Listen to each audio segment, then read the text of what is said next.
ও যাদের 2002-এ লিস্টে ভোটার লিস্টে নাম ছিল। এটা আমার কাকার ফর্ম।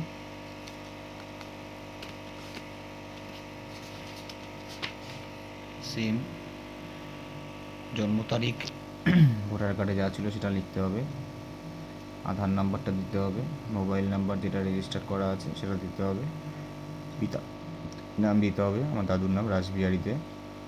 যেহেতু তার নাম 2002-এর লিস্টে ছিল না, তার আগেই তিনি মারা গেছিলেন, সে তার এপিক নাম্বারটা দেওয়া গেল না। মায়ের নাম বেলা দে, ঠাকুমার নাম। ঠাকুমার এপিক নাম্বারটা যেহেতু ছিল 2002-এ নাম ছিল, তাই এপিক নাম্বারটা আমরা পেয়ে গেছিলাম, তাই আমরা বসিয়ে দিলাম। স্ত্রীর নাম সুস্মিতা বোস, তারও এপিক নাম্বার আছে, বসিয়ে দিলাম। এইবার যাদের 2002-এ নাম আছে তাদের ফর্মের বাঁ দিকটা ফিল আপ করতে হবে।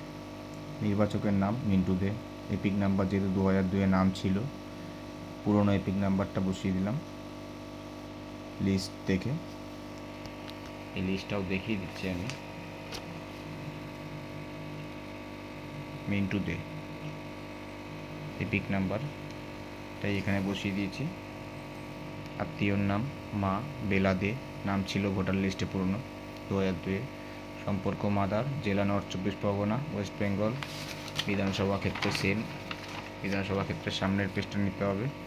বিধানসভা ক্ষেত্র দমদম, দমদম বসিয়েছি। অংশ নাম্বার 138, সরি, বিধানসভা ক্ষেত্রের নাম্বার 138, অংশ নম্বর 153, ক্রমিক সংখ্যা। এই মিন্টুদের নামটা আমার কাকার নাম কত নাম্বারে ছিল, নির্বাচক তালিকার মধ্যে কত নম্বরে ছিল।